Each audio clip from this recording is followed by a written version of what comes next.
Putain, j'en ai marre de monter mes vidéos sur téléphone, ça use ma batterie, puis à la longue, c'est vraiment pas pratique, quoi. Mais pourquoi tu le fais pas sur PC? Mais non, sur PC, les logiciels sont tous compliqués ou payants, puis j'ai pas le temps pour ça. Ok, lui, il sait pas que je suis abonné à Lucas. Regarde ça. Tu sais qu'il existe une version sur PC qui est super intuitive? Ah bon? Mais je croyais que c'était que sur téléphone. Oui, et même si ton PC a l'âge de ma grand-mère, tu peux utiliser le logiciel directement depuis le navigateur internet pour être sûr que ça ne rame pas. Ah ouais, c'est un truc de fou, ça. Et tu penses que je peux m'en sortir? Si tu regardes cette vidéo jusqu'au bout, tu devrais t'en sortir, mais surtout, tu vas apprendre à créer une vidéo simple, mais terriblement efficace pour exploser ta visibilité aux yeux de tes prospects. Plus concrètement, à la fin de cette vidéo, tu sauras comment couper et garder les bonnes parties de ta vidéo sans perdre de temps. Mais on va également voir comment donner un look pro à ta vidéo en rajoutant des illustrations, des textes, des effets et même des sous-titres. C'est parti, let's go! Ok, alors pour commencer ce tuto directement, la première étape c'est de télécharger CapCut. Alors beaucoup de gens ne savent pas qu'on peut télécharger CapCut sur ordinateur parce que je pense déjà que c'est assez récent, mais en même temps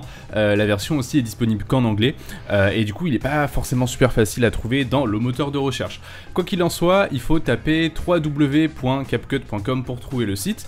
Vous avez deux solutions, vous pouvez directement télécharger la version logicielle sur Windows et je crois aussi sur Mac, c'est celle sur laquelle on va faire cette vidéo, mais sinon si vous avez un ordi qui rame pas mal, vous pouvez également faire Get Started for Free en utilisant directement la version sur le navigateur qui est la même version que sur téléphone mais version navigateur, et c'est une très bonne solution si votre ordinateur rame un petit peu. Donc on arrive sur CapCut, la première chose c'est d'importer les fichiers vidéo et audio qu'on a donc dans le petit carré tout en haut à gauche. Donc moi je vais importer ma vidéo et ma voix parce que j'ai le son à part. Une fois que tu as importé ta vidéo, il te suffit de la glisser et déposer dans la timeline. Le but de cette vidéo, c'est de te montrer à quel point CapCut est simple et intuitif. Tu n'as pas besoin vraiment d'avoir des grosses compétences en montage pour monter des vidéos simples et qui vont t'aider à être beaucoup plus visible. Néanmoins, dans cette vidéo, j'aimerais te montrer les bases. Premièrement, on va voir déjà comment couper et garder les bonnes parties parce que c'est quelque chose au final qui prend pas mal de temps si on n'a pas les bonnes méthodes. Donc là, tu vois, le but, ça va être de découper ma vidéo, de garder uniquement les bonnes parties et d'enlever tous les silences. En fait, toute ma vidéo, c'est une vidéo que j'ai tourné et à chaque fois je me trompe, je reprends, etc. Le but ça va être d'être assez rapide pour découper, coupe et garder uniquement les bonnes parties. Sur CapCut, vu que c'est très simple, il y a deux outils. Tu as l'outil Select, donc la souris qui te permet de cliquer sur ta vidéo et de naviguer à droite à gauche, mais tu as également l'outil coupe. Ça c'est nul, ne l'utilise surtout pas. Pourquoi? Parce que tout simplement l'outil coupe, je trouve que c'est pas intuitif, c'est pas très précis, tu dois le manier avec la souris, etc. Puis en plus ça t'active une barre orange, on la voit pas sur l'enregistrement, mais c'est chiant parce qu'en fait cette barre va décider de où ta vidéo commence, etc. Bref.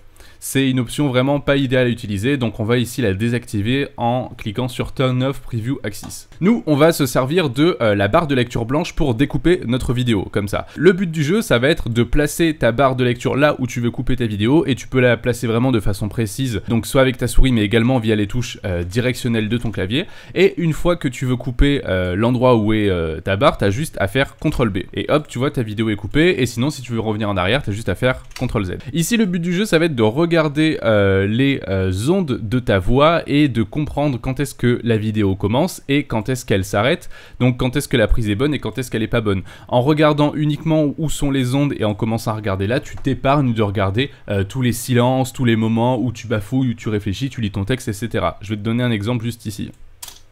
On ne peut jamais être... Tu vois, là je me suis trompé, donc ça je sais que je vais pas le garder, du coup je vais lire la prochaine. On ne peut jamais être sûr qu'une vidéo va devenir virale. Ok, celle-là elle est bonne. Donc je remets mon curseur au début, je fais CTRL B et je clique sur la partie d'avant et je fais Supr. Tu peux voir que ça me raccorde la vidéo au début et après il me reste plus qu'à faire ça pour toute ma vidéo.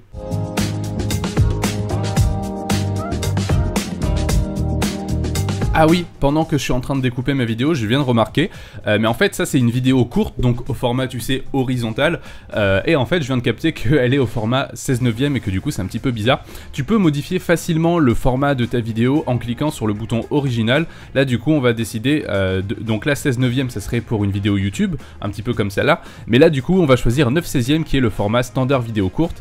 Il me reste plus qu'à cliquer du coup sur ma vidéo et à augmenter la taille pour qu'elle remplisse tout le carré noir, voilà. Allez, on reprend le découpage.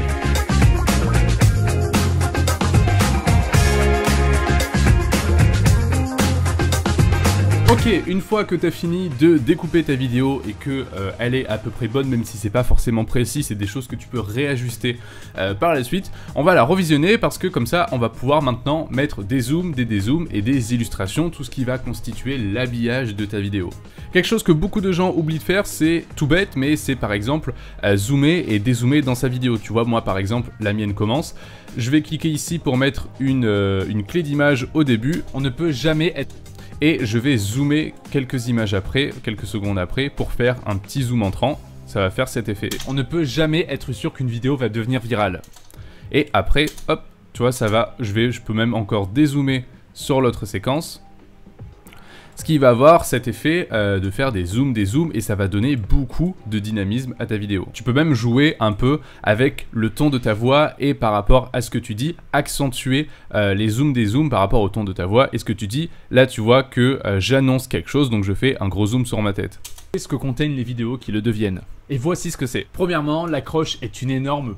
Tu vois un petit peu le délire? Maintenant, ce que je t'invite à faire si tu veux rendre ta vidéo un maximum visible, c'est de rajouter des illustrations dans ta vidéo. Alors, tu peux soit tourner des images toi-même en incarnant, entre guillemets, un rôle, ce qui est plus communément appelé b-roll, mais ça serait le sujet d'une autre vidéo. Ou alors, si t'as pas envie de t'embêter, tu peux également chercher directement des vidéos pour illustrer tes propos sur des sites libres de droit. Tu as par exemple Pexel qui est vraiment très bien. Alors, il te suffit de cocher l'onglet vidéo, puis de chercher un mot-clé par rapport à ce que tu veux imager. Et quand tu recherches, si jamais tu fais des vidéos courtes, tu peux cliquer sur les filtres et dans les orientations, tu cherches le format vertical.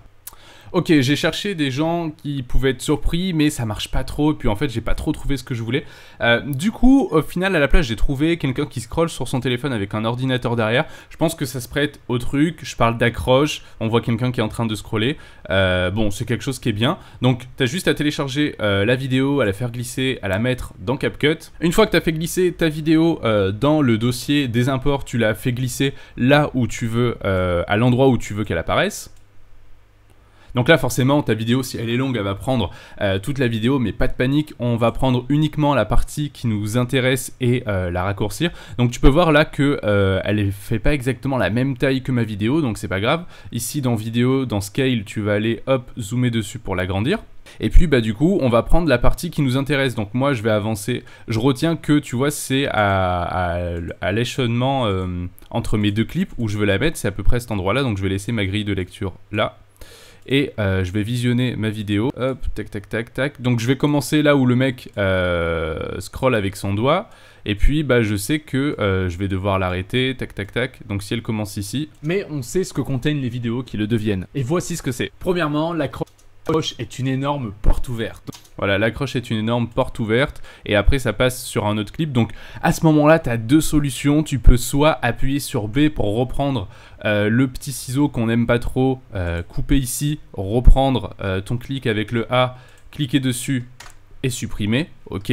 Tu devras redésactiver cette satanée barre qui t'embête ici dans Turn Off Preview Axis. Sinon, tu peux tout simplement aller jusqu'au bout de la vidéo, te mettre au bord et la raboter jusque là où tu veux qu'elle s'arrête. C'est un petit peu comme tu préfères. Concernant les illustrations, tu peux répéter ça autant de fois que tu veux illustrer les propos dans ta vidéo. Alors je te conseille d'alterner souvent entre des passages où on voit un petit peu ta tête et des passages où tu vas illustrer plusieurs propos que tu dis d'affilée. Comme ça donne entre guillemets un bon équilibre à ta vidéo. Évidemment, plus tu vas mettre d'illustrations et plus bah, tu vas passer du temps à faire ton montage parce qu'il va falloir que tu trouves les bonnes illustrations. Des fois, tu trouves pas toujours ce que tu veux. Va falloir que tu prennes le temps de les mettre au bon endroit, etc., etc. Mais au final, on n'a pas trop vu ce que CapCut était capable de nous donner en matière de fonctionnalité. Et ça, du coup, on va pouvoir le voir tout de suite. Maintenant, si tu veux rajouter du texte, quelque chose qui se fait beaucoup, on va pouvoir aller dans l'onglet texte et un petit peu comme sur la version mobile, il va nous proposer plusieurs templates d'effets déjà de texte que tu peux utiliser, tu vois, comme le truc subscribe, like, etc. Mais encore, quand tu veux créer ton texte toi-même, bah, c'est pas forcément difficile. Ça marche un petit peu toujours de la même manière, il te suffit d'appuyer sur plus et là tu vas avoir la ligne qui va arriver dans ta timeline, tu vas pouvoir la mettre un petit peu où tu veux. Quand tu fais des vidéos courtes, je te conseille de faire très attention avec le texte parce que sachant qu'ensuite on va mettre des sous-titres, le texte que tu vas rajouter va facilement se confondre avec les sous-titres. Donc attention à ça. On va quand même mettre un bout de texte pour que tu vois à quoi ça ressemble. Donc là par exemple, je dis un moment vidéo virale, qu'une vidéo va devenir virale. Voilà, qu'une vidéo va devenir virale. On va mettre le texte ici. On va dire que je veux écrire viral pour bien faire passer le message. On va sélectionner notre police ici à droite. Tuc, tuc, tuc, tuc. Le gros avantage, c'est que la partie pour le texte est vachement simplifiée avec CapCut. Si tu n'as même pas envie de t'embêter à choisir une couleur, à choisir un contour, etc., tu as déjà juste ici plein de choses qui sont pré-proposées. Moi, j'adore le truc en bordeaux, par exemple. Je vais aller ensuite descendre dans Shadow pour mettre un petit peu d'ombre et faire en sorte que ça ressorte un petit peu plus. Maintenant que j'ai mis mon texte, j'ai envie que ce soit un petit peu stylé. Alors, qu'est-ce que je vais faire? Je vais mettre un petit peu de flou derrière moi pour que le texte ressorte encore plus. Donc là, maintenant, je vais pouvoir aller dans Effets et je vais aller dans Blur, Basique. Dans l'onglet Basique, je vais trouver le Blur. Encore une fois, je fais plus. Et tout ce qui sera en dessous, enfin la vidéo qui sera en dessous de Blur sera flou, pas le texte, que la vidéo. Là, je trouve que le flou, il est un peu dur. Donc, je vais venir ici, le réduire un petit peu, tu vois. Tac, là je trouve que c'est pas trop mal.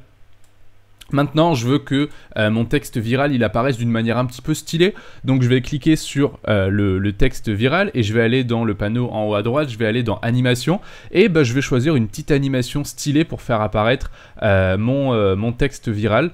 Tiens, ça c'est pas mal. Tac, tac, tac, qu'est-ce que ça donne ? Ok, c'est pas mal. Je peux même choisir s'il apparaît un peu trop lentement, faire en sorte qu'il apparaisse plus doucement. Dans Duration, juste en bas, tu peux descendre un peu la barre. Et puis, maintenant, j'ai envie même de mettre un petit effet de son pour quand il apparaît, pour marquer le coup, tu vois. J'ai vraiment envie de me faire chier à faire un truc stylé. Donc là, je vais dans Audio. Au passage, tu as plein de musiques que tu vas pouvoir choisir pour ta vidéo. Moi, j'aime bien Peace. Voilà, bon, la musique est méga forte, mais encore une fois il te suffit d'appuyer sur plus, de mettre ta musique et de descendre le volume en haut à droite pour la mettre. Moins 17 ça devrait le faire, même peut-être moins 20, voilà. Attention à couper ta musique à la fin de ta vidéo pour ne pas qu'elle continue toute seule, ok. Donc c'est cool, en même temps on a mis une musique. Maintenant on va aller tac tac tac tac dans Sound Effects, c'est là où tu vas trouver tous les effets de son. Moi je sais que ce genre d'effet ça s'appelle whoosh. C'est des effets un petit peu de whoosh. Tu vas comprendre de quoi je parle. Hop, je cherche. Voilà, un petit truc comme ça. Voilà, ça c'est stylé. Donc soit j'appuie sur plus, soit je fais descendre directement le whoosh. Donc là tu zoomes dans ta timeline pour le placer proprement. Évidemment le son va être à bloc, donc on va le baisser un petit peu. Et qu'est-ce que ça donne? Viral. Mais on sait ce que contient... Voilà. Si je te remets un peu avant pour qu'on voie ce que ça donne. Je suis sûr qu'une vidéo va devenir virale. Mais on sait ce que contiennent les vidéos. Voilà, maintenant je peux même faire un petit zoom encore pour encore accentuer le dynamisme sur moi. Un peu moins parce que l'autre est déjà zoomé. Hop, deviennent. Et voici ce que c'est. Premièrement, l'accroche est une énorme porte ouverte. Dans une de mes vidéos qui a le plus cartonné, je commence par... Je sais pas ce que t'en penses, mais ça commence à devenir vachement stylé pour un logiciel qui requiert pas forcément de compétences. Le bémol de cette version sur ordinateur de CapCut, c'est qu'on ne peut pas mettre de sous-titres. Enfin... Techniquement, on peut, parce que quand tu te rends dans Texte et que tu vas dans Auto Caption, tu peux ajouter des sous-titres automatiques. Le souci, c'est que vu que la version est anglaise, en fait, on peut ajouter que des sous-titres qui sont anglais, américains ou japonais. Donc, le seul moyen d'ajouter des sous-titres sur ta vidéo, c'est une fois qu'elle est finie, que tu l'as exportée, d'aller directement sur l'application de ton téléphone et de rajouter les sous-titres. Toute la vidéo que tu viens de voir n'est qu'un minuscule extrait d'un des modules de mon accompagnement qui s'appelle Vidéopreneur. Cet accompagnement a pour but d'aider les solopreneurs à exploser leur visibilité grâce à des vidéos simples à réaliser. Pour le moment, les inscriptions sont malheureusement fermées, mais je te conseille vivement de t'inscrire à mes emails secrets pour, premièrement, recevoir mes conseils pour multiplier tes vues sur tes vidéos chaque semaine, mais également pour être informé de la réouverture de Vidéopreneur si ce genre d'accompagnement t'intéresse. Je te laisse cliquer sur le lien qui est juste en dessous en description pour ne pas louper mon prochain email privé. Je te dis à la semaine prochaine, merci d'avoir regardé cette vidéo, ciao.